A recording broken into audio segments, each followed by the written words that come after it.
সরকারকে জঙ্গি দমনে সক্রিয় ভূমিকা অবলম্বনের অনুরোধ।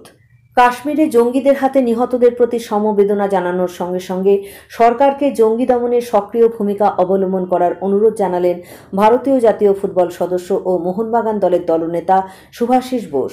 শিলিগুড়ি ফুটবল একাডেমি পরিচালিত আন্তঃ কোচিং ক্যাম্প ফুটবল প্রতিযোগিতার মাঠে হঠাৎ করে উপস্থিত হন জাতীয় ফুটবল দলের সদস্য শুভাশিস বোস।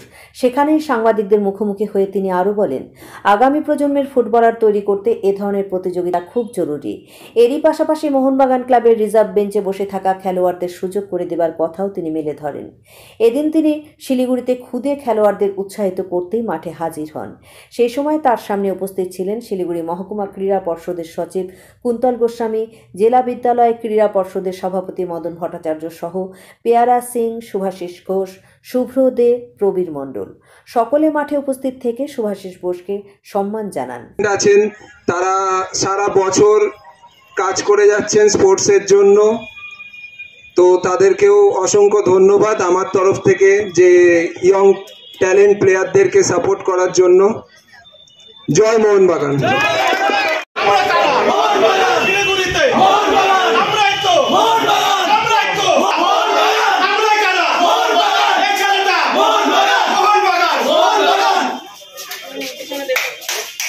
সমস্ত ক্রীড়ামোদী মানুষের পক্ষ থেকে জানাই আন্তরিক অভিনন্দন। জন্য আমরা গর্বিত। জয় মোহনবাগান।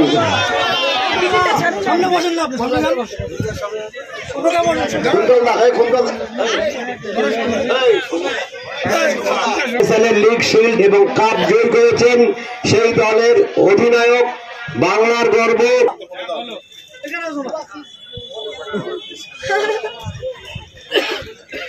উত্তরীয় পরিয়ে দেওয়ার জন্য বিদ্যালয় ক্রীড়া সংস্থার পক্ষ থেকে বরণ করে নেবেন Shri Madan Bhattacharya, vice president, school sports association Siliguri.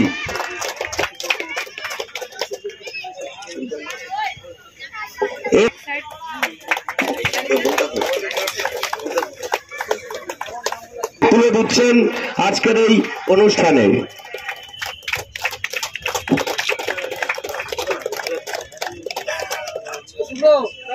উত্তরীয় বরণ করে নেওয়া হচ্ছে। এরপরে ফুলের তোড়া প্রদান করছেন সুদীপ্ত জানা। সন্ত্রাসবাদীরা আক্রমণে টুরিস্টদের মৃত্যু, সেখানে বাংলারও 3 জন ছিল। খুবই ভয়াবহ ঘটনা।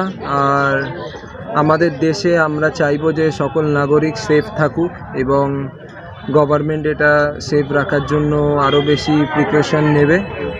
আর যাদের ফ্যামিলির লোকেরা মানে ফেস করছে তারাই বুঝতে পারছেন যে কতটা দুঃখজনক।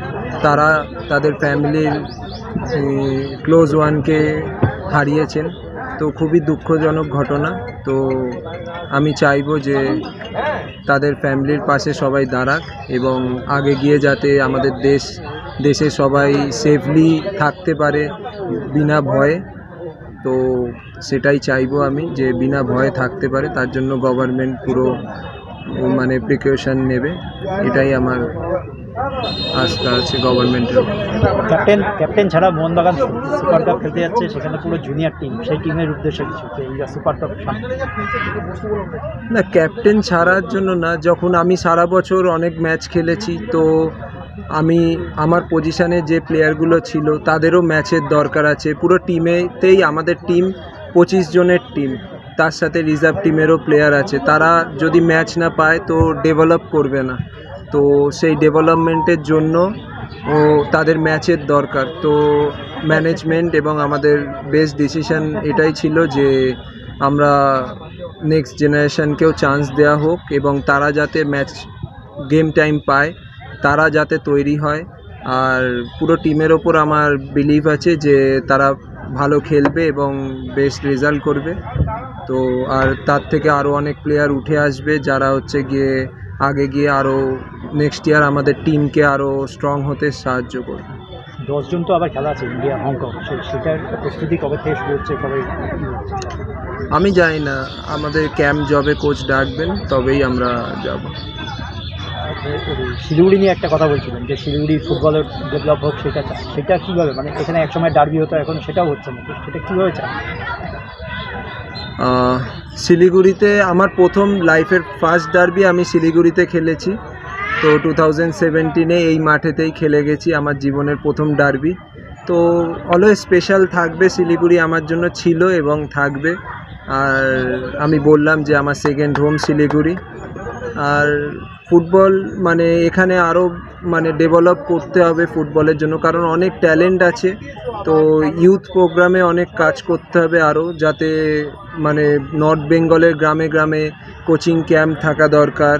সেই কোচিং ক্যাম্প থেকে এইখানে মানে শিলিগুড়ির এই মাঠ রয়েছে, এত সুন্দর ফেসিলিটি রয়েছে, এটাকে ইউজ করে একটা মানে মেন কোচিং সেন্টার এখানে থাকা দরকার। ওই গ্রামেতে যারা বেটার ফুটবল খেলবে তাদের ওখান থেকে এনে এখানে রেখে তৈরি করা, এবং তাদেরকে পরে গিয়ে বলুন কলকাতার বড় ক্লাবেতে পাঠানো, আরও পুরো ইন্ডিয়ার অনেক ক্লাবেতে গিয়ে তারা খেলতে পারবে। তো এর জন্য ডেভেলপমেন্ট একটা প্ল্যান করা উচিত, এবং তার পেছনে নর্থ বেঙ্গলে যত মানে গ্রামে গ্রামে ছোট ছোট কোচিং ক্যাম্প করে প্লেয়ার তুলে আনতে হবে, তাহলে কারণ ট্যালেন্টেড প্লেয়ার অনেক আছে নর্থ বেঙ্গলে, এবং আমি চাই যে কেউ রেসপন্সিবিলিটি নিয়ে এখানে এই জিনিসটা করুক।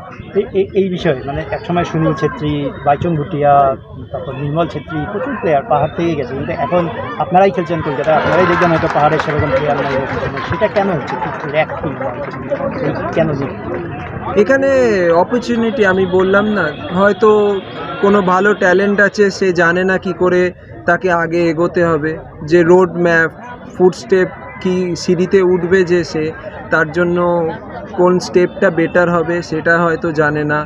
তো তার জন্য আমি যেটা বললাম যে শিলিগুড়ি বলুন, আপনার নর্থ বেঙ্গল পুরো গ্রামে গ্রামে কোচিং ক্যাম্প হওয়া দরকার। সেই ক্যাম্প থেকে স্কাউট করে এইখানে একটা মেন মানে হাব হওয়া দরকার, যেখানে তাদেরকে নিয়ে ভালো ট্যালেন্টকে নিয়ে এসে এখানে ট্রেনিং দেওয়া হবে 1 বছর 2 বছর, তারপর তাদেরকে এখান থেকে হচ্ছে অন্য সব ক্লাবরা স্কাউট করবে।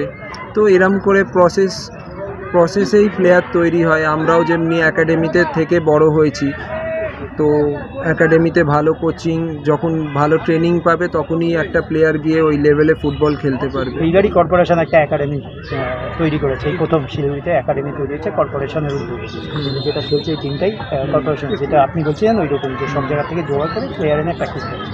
এটা কতটা শুভ উদ্যোগ? হ্যাঁ, খুব ভালো উদ্যোগ, কারণ করতে হবে। যদি নেক্সট মানে বাংলা থেকে ফুটবলার অনেক কম উঠছে, তো তার জন্য সবাইকে যারা ফুটবলকে ভালোবাসে, ইভেন আমাকেও নিজেকেও, আমি চাই যে আমি ফুটবল খেলে বড় হয়েছি, তো ফুটবলই আমার কাছে সব কিছু। তো আমিও চাই ফুটবলের জন্য কিছু করতে দিতে। তো আমিও চাইবো যে কোনো সময় যদি আমি কিছু হেল্প করতে পারি, তো আমি নিশ্চয়ই অলওয়েজ রেডি করার জন্য।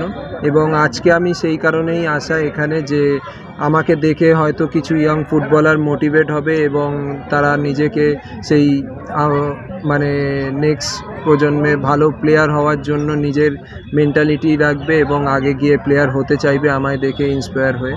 তো সেই কারণেই আমার এখানে আসা, এবং আই হোপ এখান থেকে অনেক ভালো প্লেয়ার উঠবে ফিউচারে।